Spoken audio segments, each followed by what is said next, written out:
Hello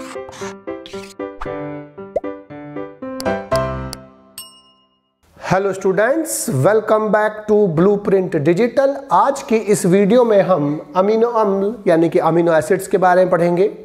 video को start करने से पहले हमारे चैनल को सब्सक्राइब करें और बेल आइकन दबाना न भूलें, जिससे हमारे लेटेस्ट वीडियोस की नोटिफिकेशन आपको प्राप्त होती रहे। अब हम आज के टॉपिक पर आते हैं। अमीनो अम्ल ऐसे कंपाउंड्स होते हैं जो मोनोमर्स की तरह काम करते हैं प्रोटीन के निर्माण में, अर्थात प्रोटीन्स पॉलीमर्स होते हैं अमीनो एसिड्स के। बहुत सारे अमीनो एसिड मिलकर प्रोटीन का एक मॉलिक्यूल बनाते हैं। अमीनो एसिड ऐसे कंपाउंड होते हैं जिसमें NH2 ग्रुप यानी कि अमीनो ग्रुप और COOH यानी कार्बोक्सिल ग्रुप दोनों समूह उपस्थित होते हैं, और ये सभी मोनोमर्स की तरह कार्य कर कर प्रोटीन का एक बड़ा अणु बनाते हैं। अमीनो एसिड्स जो होते हैं वो प्रोटीन के निर्माण में यूज होते हैं, और जो अमीनो एसिड्स होते हैं वो एक एम्फीटेरिक मॉलिक्यूल कहलाता है। एम्फोटेरिक का मतलब क्या होता है? एम्फो माने मतलब बोथ है, जिसमें बोथ NH2 ग्रुप और COOH ग्रुप प्रेजेंट होते हैं। एक एसिडिक होता है और एक बेसिक ग्रुप होता है। तो किसी भी आइसोइलेक्ट्रिक पॉइंट पर जो pH होती है किसी भी जगह पर, तो आइसोइलेक्ट्रिक पॉइंट है क्या कि एक ऐसी pH होती है जिस पर अमीनो एसिड इलेक्ट्रिक फील्ड में नहीं मूव करता है। तो आइसोइलेक्ट्रिक पॉइंट पर जो प्रोटोप्लाज्म है उसमें फ्री अमीनो एसिड्स पाए जाते हैं। अमीनो एसिड्स जो होते हैं वो 3 तरह की फॉर्म में पाए जा सकते हैं।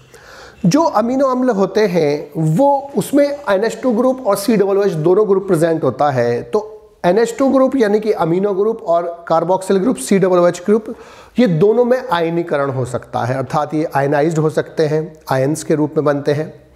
NH2 समूह सुगमता पूर्वक H+ यानी कि प्रोटॉन को लेकर ये NH3 में कन्वर्ट हो सकता है, और COOH ग्रुप आसानी से प्रोटॉन निकालकर COO- ग्रुप में चेंज हो सकता है। अर्थात जब ये COOH जो होता है वो H निकालकर COO में ग्रुप में कन्वर्ट होता है तो इस पर नेगेटिव चार्ज आता है, ऋणात्मक चार्ज आता है, और जब ये H+ प्रोटॉन ले लेता है तब इस पर पॉजिटिव चार्ज आ जाता है। अब अधिकांश अमीनो अम्ल में उपस्थित R समूह पर कोई आयनीकृत समूह नहीं पाया जाता। इसी कारण कोशिका द्रव में जब अमीनो अम्ल उपस्थित होते हैं तो इन पर एक पॉजिटिव चार्ज भी होता है और एक निगेटिव चार्ज भी होता है, लेकिन इन पर नेट चार्ज 0 होता है, क्योंकि एक पॉजिटिव चार्ज है एक नेगेटिव चार्ज है, एक दूसरे को कैंसिल करते हैं। तो इसीलिए इस पर पॉजिटिव चार्ज भी है, नेगेटिव चार्ज भी है। ऐसा कंपाउंड जिस पर पॉजिटिव और नेगेटिव दोनों चार्ज होते हैं लेकिन उस पर नेट चार्ज 0 होता है, उसे हम ज्यूटर आयन कहते हैं। ज्यूटर आयन कहते हैं। तो अमीनो एसिड्स एसिडिक मीडियम में NH3 बन जाता है, यानी कि ये प्रोटॉन ले लेता है, और बेसिक मीडियम पर ये COOH- बन जाता है, COOH ग्रुप निकाल देता है।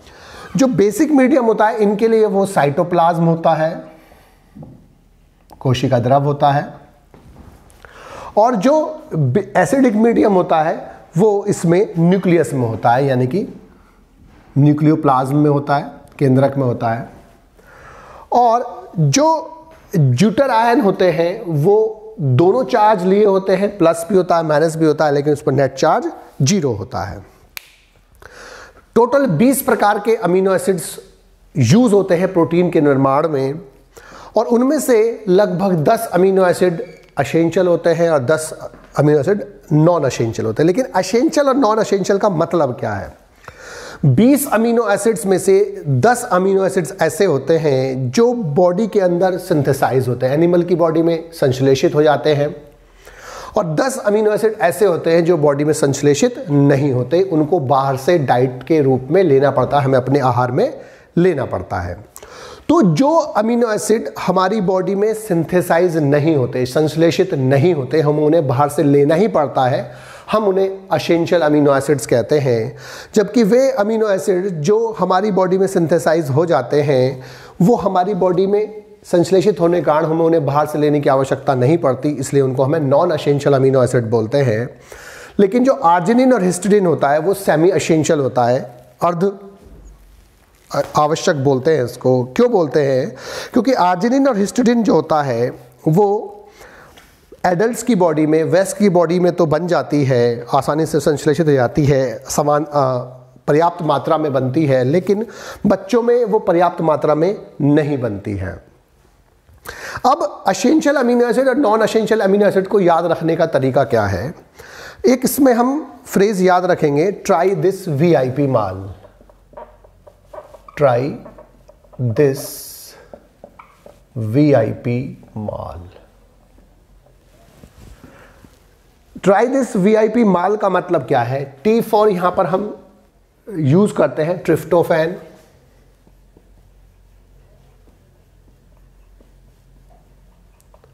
फिर दूसरा जो आता है वो आता है threonine, T for threonine.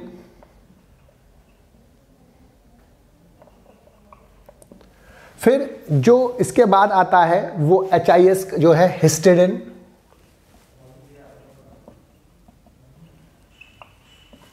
V for valine, I for isoleucine, P for proline, M for methionine, A for arginine, और जो लास्ट के 2 L बनते हैं ल्यूसिन और लाइसिन रह जाते हैं, ल्यूसिन एंड लाइसिन। तो ये सब एसेंशियल अमीनो एसिड्स हैं जो हमारी बॉडी में चाहिए ही चाहिए। और हिस्टिडिन और आर्जिनिन जो है इसमें, ये हिस्टिडिन और आर्जिनिन ये सेमी एसेंशियल होते हैं, क्योंकि एडल्ट्स में, वयस्कों में तो ये पर्याप्त मात्रा में संश्लेषित हो जाते हैं, लेकिन बच्चों में उतनी पर्याप्त मात्रा में संश्लेषित नहीं होते। शेष बचे जो अमीनो एसिड्स होते हैं वो नॉन एसेंशियल होते हैं, अर्थात उनकी जो बॉडी है हमारी बॉडी में वो आसानी से बन जाते हैं। जैसे गिल्सिन है, गिल्सिन सबसे सिंपल प्रकार का अमीनो एसिड होता है, एलेनिन, सेराइन, इसके अलावा एस्पार्टिक एसिड, ग्लूटामिक एसिड आदि जितने भी अमीनो एसिड्स हैं वो सब क्या होते हैं? नॉन एसेंशियल होते हैं। अब जो अमीनो एसिड्स यूज होते हैं प्रोटीन सिंथेसिस में, उसमें कुछ अमीनो एसिड ऐसे होते हैं जो कुछ विशेष बात लिए होते हैं। जैसे अगर हम गिल्सिन की बात करें तो गिल्सिन सबसे सिंपलेस्ट यानी कि सबसे सरल प्रकार का अमीनो एसिड्स होता है, जबकि ट्रिप्टोफैन जो होता है वो सबसे कॉम्प्लेक्स प्रकार का यानी सबसे जटिल प्रकार का अमीनो एसिड्स होता है। साइटीन, सिस्टीन और मिथायोनिन ये सल्फर कंटेनिंग अमीनो एसिड्स होते हैं। साइटीन जो होता है वो प्रोटीन सिंथेसिस में यूज़ नहीं होता। इसके बाद फिनाइलिन और ट्रायोसिन और ट्रिप्टोफैन अमीनो एसिड एरोमेटिक होते हैं, एरोमेटिक अमीनो एसिड्स होते हैं। हिस्टिडिन, प्रोलाइन और hydroxy proline heterocyclic amino acids होते हैं जिसमें साइकिल प्रेजेंट होती है। सभी अमीनो एसिड जो होते हैं वो लीवो रोटेटरी होते हैं, अर्थात वो पोलराइज्ड लाइट को एंटी क्लॉकवाइज घुमाते हैं, लेकिन जो गिल्सिन होता है वो नॉन रोटेटरी होता है, अर्थात वो पोलराइज्ड लाइट को रोटेट नहीं करता है। जो प्रोटीन सिंथेसिस में यूज होते हैं वो amino acid protein synthesising amino acid कहलाते हैं, लेकिन जो प्रोटीन सिंथेसिस में यूज नहीं होते वो नॉन प्रोटीन अमीनो एसिड्स कहलाते हैं, जैसे गाबा होता है, ऑर्निथिन, एसिटिलिन आदि। इसके बाद जो इनका क्लासिफिकेशन है अमीनो एसिड्स का वो इनके आर ग्रुप के आधार पर किया जाता है। अब क्योंकि इसका जो फार्मूला होता है वो होता है, बीच में C होता है, उसके एक तरफ NH2 होता है, एक तरफ COOH होता है, एक तरफ H होता है, दूसरी तरफ R होता है। कोई भी अल्काइल समूह हो सकता है, कोई R में अलग अलग अमीनो एसिड में R की वैल्यू जो कंपाउंड होता है वो अलग अलग होता है। NH2 के अलावा जितना भी सारा पार्ट है इसमें उसको हम अल्फा कीटो अम्ल कहते हैं। तो इस R समूह के कारण कि R क्या प्रेजेंट है उस पर अमीनो एसिड 4 प्रकार के होते हैं। अध्रुवी यानी कि non polar amino acid, R समूह पर आवेश रहित ध्रुवीय अमीनो एसिड्स, धनात्मक R समूह युक्त अम्लीय ध्रुवीय अमीनो एसिड्स और ऋणात्मक R समूह युक्त ध्रुवीय अमीनो एसिड। इसके R समूह पर कोई भी आवेश नहीं होता, इसलिए इसको हम अध्रुवीय यानी कि नॉन पोलर अमीनो एसिड्स कहते हैं। जो इस पर R समूह पर कोई भी आवेश न होने के कारण ये हाइड्रोफोबिक होते हैं, अर्थात ये जल रोधी होते हैं। और इस प्रकार के अमीनो अम्ल मुख्य रूप से जो कोशिका कला होती है उसके वसा स्तर में पाए जाते हैं, जो उसका वसा स्तर होता है उसके साथ में पाए जाते हैं। इसके एग्जाम्पल है alanine, leucine, isoleucine, valine, methionine, phenylalanine और ट्रिप्टोफैन और प्रोलाइन जो होते हैं ये नॉन पोलर होते हैं, यानी कि अधिकांश जो होते हैं वो नॉन पोलर ही होते हैं। सेकंड जो है वो है R समूह पर आवेश रहित ध्रुवीय अमीनो एसिड। नाम से चल रहा है कि इसके R समूह पर भी आवेश नहीं है, इस पर भी कोई आवेश नहीं होता, लेकिन इसके जो R समूह है वहां, परंतु इन अमीनो अम्लों में होता क्या है कि इसमें हाइड्रोक्सिल, सल्फर हाइड्रिल और अमाइड समूह पाए जाते हैं, जिसके कारण ये प्रोटीन की संरचना में हाइड्रोजन बंध बनाने में यूज होते हैं और इस पर आवेश नहीं होता और ये ध्रुवीय होते हैं। यानी कि ये पहले वाले कैसे थे, नॉन पोलर थे, लेकिन ये कैसे ध्रुवीय हैं, पोलर हैं। तीसरा इसका जो एग्जाम्पल है वो है गिल्सीन या ग्लाइसिन और सेरीन, थ्रियोनिन, सिस्टीन, ग्लूटेमीन और एस्परजीन और ट्रायोसिन। थर्ड वाला जो आया वो है धनात्मक R समूह युक्त अम्लीय ध्रुवीय अमीनो अम्ल। नाम से चल रहा है कि इसका जो अमीनो अम्ल है इसके अंदर जो ऐसे अमीनो अम्ल रखे गए हैं जिनमें क्षारीय अमीनो अम्ल भी कहते हैं इनको हम, इन अमीनो अम्ल में उपस्थित जो R समूह की जो पार्श्वीय श्रृंखला होती है, यानी कि जो पार्श्व में साइड में जो चैन होती है, उस पार्श्वीय चैन में, साइड चैन में धनावेशित अमीनो अम्ल पाए जाते हैं, अमीनो समूह पाया जाता है। यानी कि यहाँ पर जो ये वाली कंडीशन है, यहाँ पर ये वाली पाई जाएगी कि यहाँ पर धनावेशित अमीनो ग्रुप पाया जाएगा और इसके कारण ये नाम क्या कहलाएगा, धनात्मक हो जाएगा, ये पॉजिटिवली चार्ज हो जाएगा और इसके कारण ये क्षारीय प्रवृत्ति शो करते हैं, अर्थात ये जो होते हैं वो अम्लीय हो जाएंगे, तो ये धनात्मक हो जाता है और धनात्मक होने के कारण ये बेसिक अमीनो एसिड हो जाते हैं। ये जो धनात्मक R समूह है इसके कारण ये जो होते हैं ये बेसिक हो जाते हैं और इसके जो एग्जाम्पल है वो लाइसिन है, आर्जिनिन है और हिस्टीडिन है। तो यानी कि इसकी जो R समूह है उस R समूह पर धनात्मक अमीनो समूह पाया जाता है, ये NH3 ग्रुप हो जाता है, इसके कारण ये बेसिक हो जाते हैं और ये ध्रुवीय भी होते हैं। तो ये धनात्मक R समूह युक्त ध्रुवीय अमीनो अम्ल होते हैं। इसमें जो R समूह है उस R समूह पर क्या प्रेजेंट होता है, धनात्मक समूह प्रेजेंट होता है। कौन सा होता है, अमीनो समूह प्रेजेंट होता है। इसके बाद जो फोर्थ है, अब इसका जो फोर्थ है वो है ऋणात्मक R समूह युक्त ध्रुवीय अमीनो एसिड। अब इस श्रेणी में ऐसे अमीनो अम्ल रखे गए हैं जिनके R समूह की जो पार्श्वीय श्रृंखला है, साइड चेन है, उसमें ऋणावेशित कार्बोक्सिल समूह COO माइनस प्रेजेंट होता है।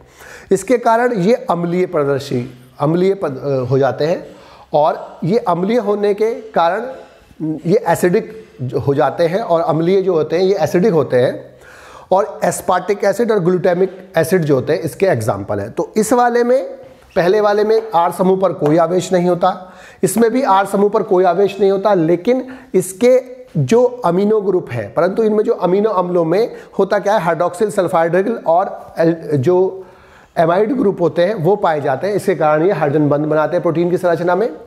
और ये कैसे हो जाते हैं, R समूह पर आवेश भी नहीं है लेकिन ध्रुवीय अमीनो अम्ल होते हैं।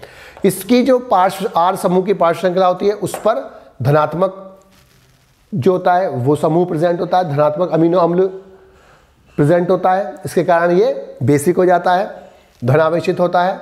ऋणात्मक में इसमें क्या होता है कि जो R समूह है उसकी पार्श्व श्रृंखला में ऋणावेशित कार्बोक्सिल समूह COO माइनस प्रेजेंट होता है, इसके कारण ये एसिडिक हो जाता है। इसके एग्जाम्पल एस्पार्टिक एसिड और ग्लूटामिक एसिड है। अब जो अमीनो एसिड का जुड़ना होता है, अब एक अमीनो एसिड जब दूसरे अमीनो एसिड से जुड़ता है तो अब इसका जो एक COOH ग्रुप होता है, अब ये जो कार्बन होता है ये अल्फा कार्बन कहलाता है, क्योंकि ये जो अल्फा कार्बन है इस कार्बन की चारों वैलेंसी पर अलग अलग समूह जुड़े हुए हैं, अलग अलग स्ट्रक्चर्स जुड़ी हुई हैं, इसलिए इसको क्या बोलते हैं हम, अल्फा कार्बन बोलते हैं। अब इसमें जो दूसरा अमीनो एसिड आकर जुड़ता है वो NH2,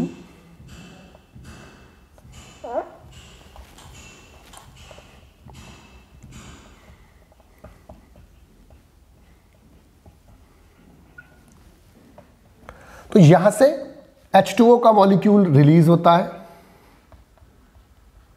और यहां पर जो बचता है वो बचता है NH2CrHCONH, बॉन्ड बनता है और CR और HCOOH, ये जो बॉन्ड बनता है कोवेलेंट बॉन्ड होता है और ये पेप्टाइड बॉन्ड कहलाता है। और जो दो अमीनो एसिड जुड़ते बनाते हैं तो इसे बोलते हैं हम डाइपेप्टाइड, जब 3 होते हैं ट्राइपेप्टाइड, 4 होते हैं टेट्रापेप्टाइड एटसेट्रा। तो जो पेप्टाइड कोई भी कंपाउंड होता है जो अमीनो एसिड्स के आपस में जुड़ने से बनता है, जब 2 होते हैं डाइपेप्टाइड, जब 3 होते हैं ट्राइपेप्टाइड एटसेट्रा, तो ये आपस में इस तरह से जुड़ते हैं और जो इसका ये वाला होता है सिरा होता है इसे हम बोलते हैं एन टर्मिनल और इसको बोलते हैं हम सी टर्मिनल। अब जो कोई भी अमीनो एसिड जुड़ता है तो वो डाइपेप्टाइड, ट्राइपेप्टाइड एटसेट्रा बना देते हैं और जो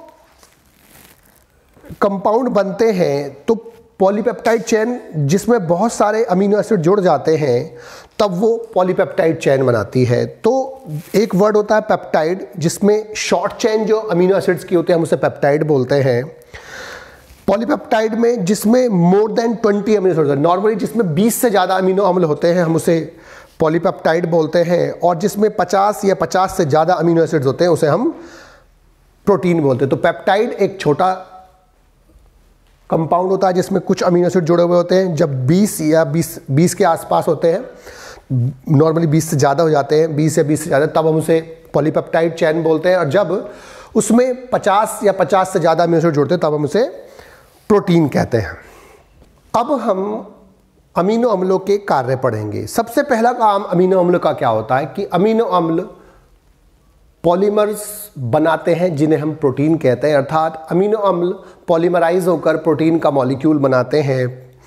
तो सबसे पहला जो काम है अमीनो अम्ल का वो है अनेक अमीनो अम्ल जुड़कर प्रोटीन का एक मॉलिक्यूल्स बनाते हैं और प्रोटीन हमारी बॉडी में अनेक फंक्शंस परफॉर्म करती है। इसके अलावा दूसरा फंक्शन जो प्रोटीन के अलावा जो अमीनो एसिड्स होते हैं वो अनेक कंपाउंड बनाने में हेल्प करते हैं, यौगिक बनाने में हेल्प करते हैं। जैसे जो ट्रायोसिन नामक अमीनो अम्ल होता है वो थायरॉक्सिन और एड्रेनालिन नामक हार्मोन बनाने में यूज़ होता है, मेलानिन पिगमेंट बनाने में यूज़ होता है और ट्रिप्टोफैन जो होता है विटामिन B3 और निकोटिनामाइड बनाने में हेल्प होता है तथा इंडोल 3 एसिटिक एसिड यानी कि पादप हार्मोन होता है उसके निर्माण में यूज़ होता है। ग्लाइसिन जो होता है वो क्लोरोफिल के निर्माण में और हीमोग्लोबिन के निर्माण में यूज़ होता है।